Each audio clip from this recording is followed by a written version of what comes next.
What's going on, guys? Your boy Amazing. We're back with another video, and in today's video, guys, me going over the final boss Cusack coming to global next week, and we're gonna be showing you guys what I did on my free-to-play account to actually get the top 5% score here, guys. So yesterday, they actually did have final boss Cusack out early. So right now, this is the actual release of it. As you guys can see, the cut-in is finally in the game, and yeah, I mean, you know, before when you actually do it, which I'll show you guys on my video clip here, this right here. It was actually kind of glitched. Like, it showed the little like cut in, but it was like a question mark, right?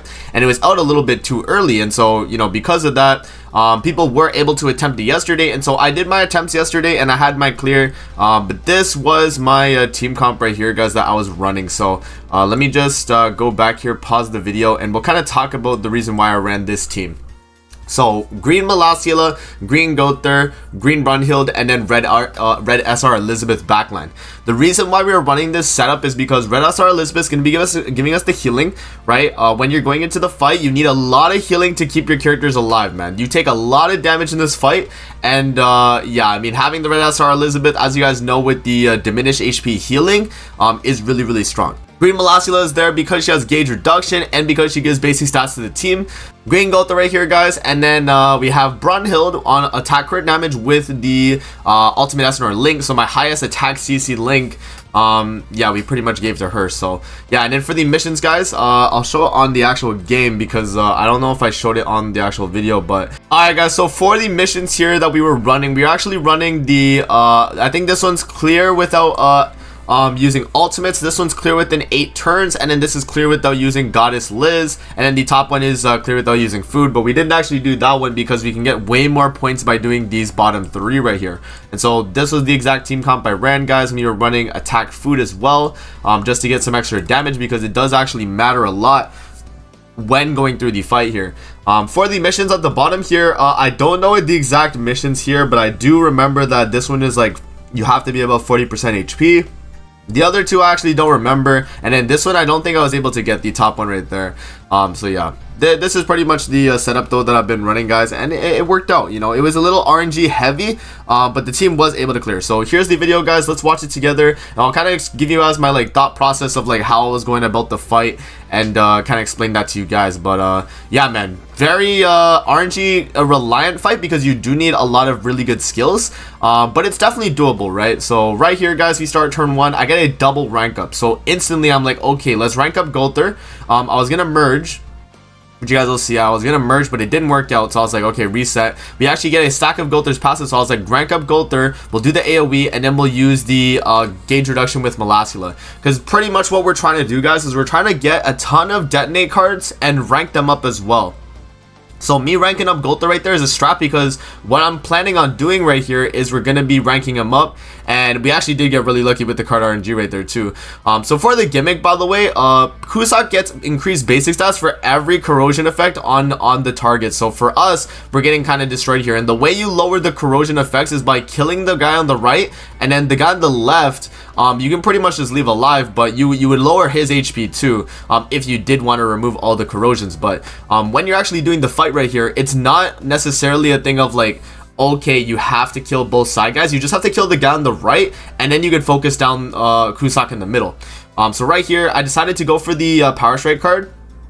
But as you guys can see, we attack the guy on the right and we do a ton of damage. When you put him below 40% HP, you lose the corrosion effects as well. So now when you guys see here, I'm only going to get 2 on Malasila and Gother instead of the 4 that I was getting before that turn, right? So yeah, and then that AoE skill is going to be a debuff where it seals ultimate move gauge and has gauge reduction. But yeah, and then we do get D-ranked right there, which was a little bit annoying right there because I was prepped. But, you know, remember as well, another thing that Cusack does is that he actually has Rimuru passive as well. He has the effect where he'll pretty much take your buffs and then increase his basic stats for that as well. So yeah, right here I was like, okay, I don't want to rank up to let that merge.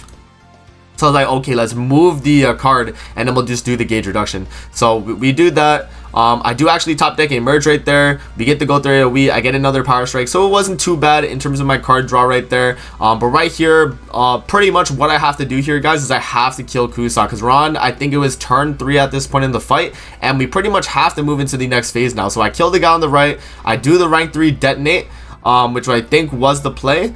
Yeah, I think I go for the rank 3 detonate because I'm like, okay, I have to kill him. He has his ultimate right here. If I don't kill him this turn, then we're not going to move into the next phase. So I was like, I have to pretty much rip this. So yeah, we do go for the rank 3 detonate right there. I was just a little thinking about it. So we go for the rank up right there. Boom. Go through Holy Relic proc. We go for the Power Strike right there. Boom. Kills the guy on the right. And now that we've killed the guy on the right, we can actually damage Cusack a lot easier now. So when I do the single target, look how much damage I was able to do. We pretty much one-shot him with that detonate card. So yeah, really good. And then moving into the second phase here, guys, you pretty much want the exact same thing. You get auto frozen, by the way, no matter what. When you go into this phase, because you do not have maximum ultimate move gauge, I think that's the reason why it works like that. But pretty much you do get auto frozen when you do not have maximum ultimate move gauge going into this phase. And because he debuffs you from the last phase with dissolve, you pretty much never go into this phase with the thing. But yeah. Right here, guys, as you can see, my card RNG there, I do actually top deck another detonate card, which is really good. And every time the side guys attack you, by the way, on this phase, you get frozen. So pretty much your RNG and what you want to happen is that you want to go into this phase with 2 Brunhild cards that can do a lot of damage, which would be the detonate cards. And you want to do these detonate cards as he has a ton of ultimate move gauge. As you can see, he has maximum ultimate move gauge, and I'm at 66k attack because we built up green Gother stacks, because we built up the basic stats from Gother's Holy Relic, and because we just, you know, have that attack food and everything, we're just able to hit super hard on this phase. Bearing in mind that pretty much any other skill on this phase is not going to be dealing as much as you'd think, right? And then another thing too is you guys saw there when Melasila took the damage, the freeze is pretty much the Red Jericho freeze. So if you guys don't know, the way it works is that it actually does damage like after the fact, when, you know, the freeze leaves pretty much. So the moment the freeze is gone, that's when it does extra damage. So right here I was like, okay, we're in this predicament where I have to, you know, kill Cusack, but I also, you know, I'm not going to be able to do a ton of damage to him because he is super tanky here. So we dropped the double dissolve right there, and then we go for the single target because I was trying to bait out like more card draw. I wanted to try and get another detonate card because that would really help us here. But yeah, we're on turn 7 right there, so pretty much next turn we have to kill, guys. So we do the single target right there, and then yeah, we right here get another detonate card, which was super clutch because what that was able to do was help us actually kill here. So we do get frozen right there on Brunhild, but he actually does the AoE to actually take away the freeze, which was so clutch because if I was frozen there still, I definitely would have lost, you know.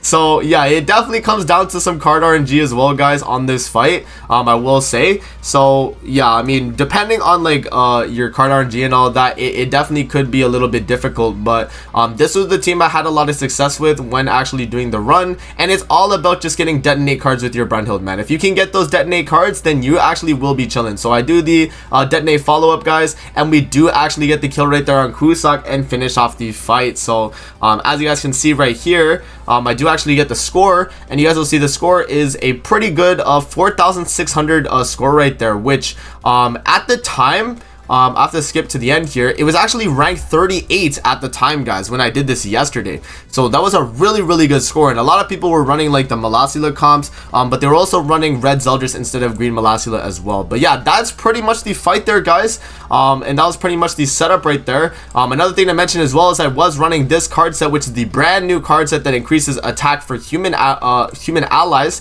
and also unknown allies as well. So Gother and Brunhild actually do hit a little bit harder. But yeah, and then with the attack food and all that, with these selected, and we were actually able to get that clear. And now, since it's been a day now, you know, I'm at the 1.52% ranking right there, which is still really good. That's a top 5% considering this is my free-to-play account, and the fact that I'm able to hit that high, I think this is still really a W, man. So let me know what you guys think in the comment section below. That's gonna be it for the video. I hope you guys enjoyed. Don't forget to like, comment, subscribe as always. If you guys want to see more videos like this, definitely let me know in the comment section below, and I'm gonna see you guys in the next video. Peace out and have a good rest of your day.